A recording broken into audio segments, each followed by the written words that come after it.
My name is Ted McCoy, and my object is a spinning rod. This is a rod that I made. Why it's really important to me is because my dad made it with me. In fact, he's the one that showed me how to actually build a fishing rod. And it was kind of neat because at the time I was only probably, maybe 15 years old when I did this. Oh, wow. So this is kind of neat. Yeah, it was fun. We did it during the winter, so by spring when it was time for fishing, I could use the new rod, so I was excited about that. Do you still use it? Oh yeah, use it all the time. We use it all the time. So it's lasted a long time then? Oh yeah, yep. And I really haven't, there isn't much maintenance to it at all. It's just, once in a while you can coat it these are actually just, it's thread that you put the eyes on it, they call those eyes, and you wrap them. And to protect the threads, you just put a coat of clear coating on it, and it dries, and then so the threads don't wear, so it doesn't get worn down. And other than that, though, it's really kind of fun.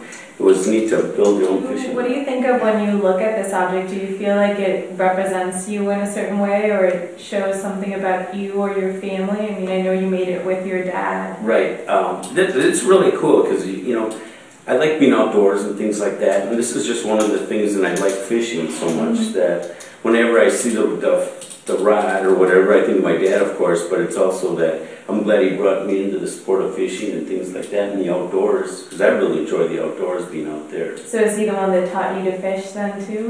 He is. I did a lot of fishing with my dad, and he taught me a lot of stuff, just different lures and how to tie knots and things like that. It's really cool, yeah. So how did you make this? What was the process? Okay, the process is first, actually you just have to get the rod itself. It comes just blank. There's absolutely nothing on the rod.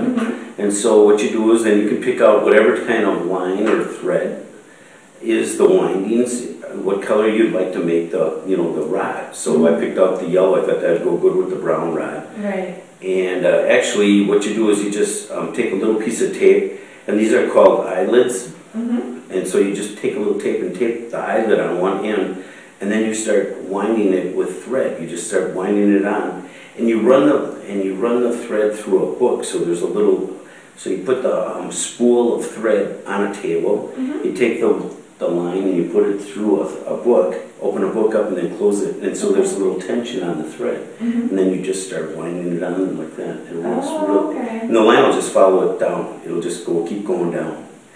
And you do it to each one, and it's really it's fun. It gives you a sense of accomplishment. It's kind of neat. How long did it take you to make that? This one, it took me, this was probably a couple of weeks. This one took at least maybe 2.5 weeks to make, because what you have to do is once you get the eyelets on it, then you have to coat it, and you have to wait for that to dry to give it another coat. Okay. So you have to do that several times. And then the other part is the cork handle. The cork handle comes, it's not shaped, it's just a bigger piece of cork. And you have to slide that on the rod, and then you just take sandpaper and you just start shaping it, kind of like, so you get a nice feel of the way you like it.